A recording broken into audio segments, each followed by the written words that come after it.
اعوذ باللہ من الشیطان الرجیم بسم اللہ الرحمن الرحیم بسم اللہ الرحمن الرحیم۔ جب ہم کھانا شروع کریں تو اللہ کے نام سے شروع کرنا چاہیے۔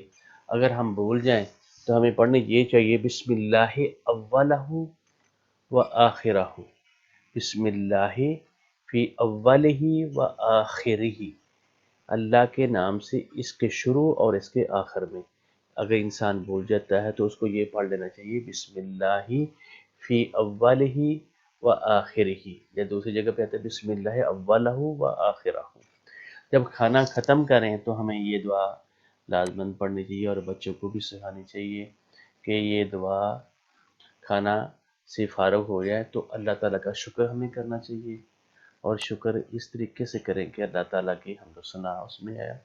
الحمدللہ الذی اطعمنی ھذا ورزقنی من غیر حول منی ولا قوہ۔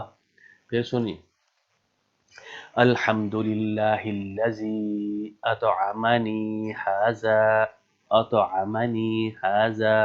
ورزقنی من غیر حول منی ولا قوہ، یعنی تمام کی تمام تعریف، الحمدللہ تمام کا تمام شکر، تمام کی تمام تعریف صرف اللہ تعالیٰ کے لیے ہے۔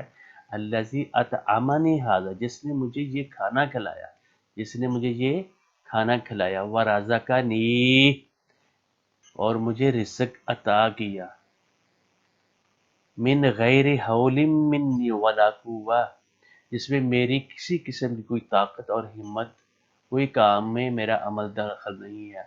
اتنی میں انسان کو اللہ تعالیٰ نے ہمت اور طاقت دی ہوتی ہے، جو عمل کرتا ہے، جو کام کرتا ہے، کام کرنے کے بعد اللہ پر توکل اس کا ہوتا ہے، صرف اس کی سٹرگل، اس کی محنت، اس کی کوشش ہوتی ہے، باقی اس کی رزق اس کو عطا کرنا اللہ تعالیٰ کا کام ہے۔ اور یہی ہمارا عقیدہ، ہماری سوچ، ہماری فکر میں یہی بات ہونی چاہیے۔ ہمارا یہ جب شعور یہی چیز ہوگا، میری اس میں کوئی طاقت نہیں ہے، تو اللہ تعالیٰ اس میں برکت بھی ڈال دیتے ہیں۔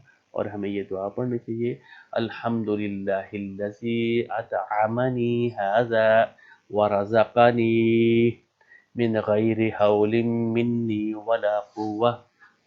بارک اللہ لی ولکم ولسائر